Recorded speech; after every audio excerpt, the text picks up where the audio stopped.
Welcome to No Remorse Woodworking. While it's not possible for anyone to know every trick in the book, I have over several years of hobby woodworking picked up a few that I would like to share with you in an easily searchable format.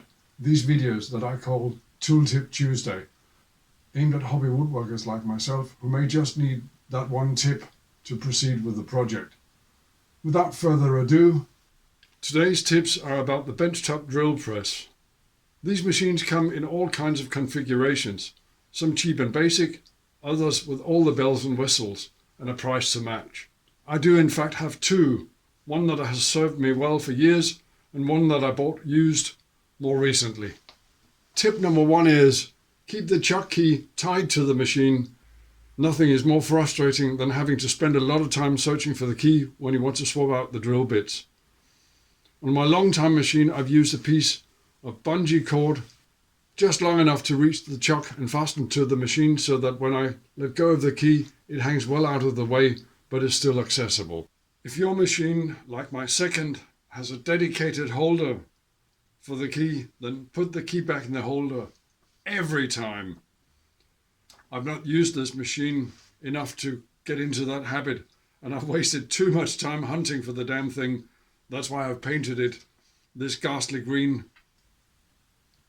I know that many of you probably have made stands for your drill presses, but for a benchtop machine like this, mounting it permanently to the table or a stand can really limit your options for using it. So although a drill press is top heavy and prone to tipping over, leave it freestanding that you may move it around easily. Tip number two is to make a base plate. Mine's just a scrap of plywood with an anti-skid mat underneath it. Then you can clamp or bolt it to the edge of your table. Always have a scrap of wood on the metal table.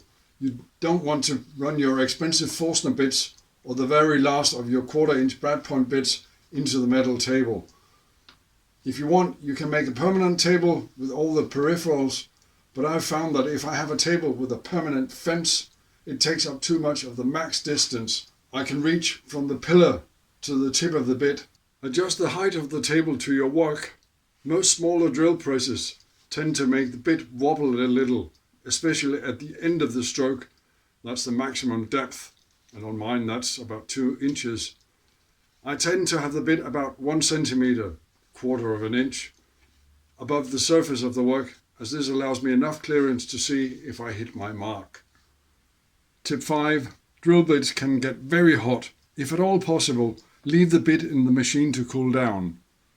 If that's not possible, you can gently hold the bit with pliers while removing it, but grab the chuck when you key it open, not the drill. Tip number 6. This is perhaps as much a safety tip as a drill press tip, but keep a small spray bottle filled with water in your shop. You can, especially when drilling hardwoods, cause enough friction and heat to generate, if not sparks, then embers, and you don't want those smouldering anywhere. You can extinguish the dust with a few shots of water, and even if you don't see any embers, they might be there if the dust and debris has been discolored, darkened by friction and heat. Seeing that I've already gone past 5 minutes, I will split this into 2 parts, and I hope you'll come back next Tuesday for part 2.